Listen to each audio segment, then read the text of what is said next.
Et alors du coup, on dit « Ah ben vous êtes un factieux », mais pas du tout, je suis juste un démocrate qui en ce moment voit ses idées avancer. Vous dites de terme factieux, on a Aurore Berger, députée de Là, je la plains, elle est porte-parole du groupe La République En Marche.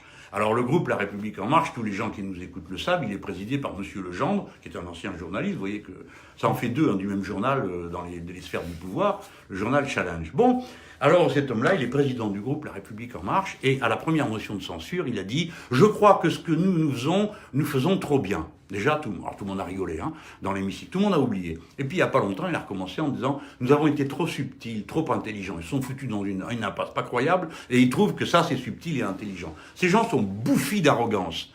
Et cette madame Berger, qui tout d'un coup sort de sa boîte pour me mettre en cause et me traiter de factieux. Et elle dit une chose qui est horrible, elle ne s'en rend même pas compte, je crois, la pauvre.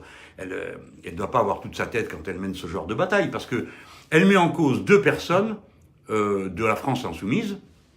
Il s'agit l'un est candidat sur notre liste aux européennes, M. Thomas Guénolé, l'autre est un ami qui a été candidat pour la France insoumise aux élections législatives et qui est un homme qui porte ses propres idées, encore un électron libre dans la France insoumise. Il fait comme il le sent et il a dit des choses dont ni l'un ni l'autre n'ont appelé à l'émeute, à casser.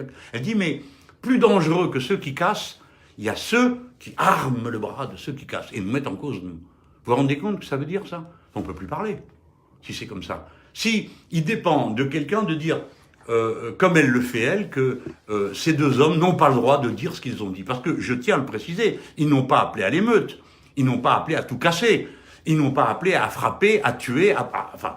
Ça, c'est le pouvoir qui accuse. Vous vous souvenez qu'on a entendu dire que les gilets jaunes venaient pour frapper et tuer.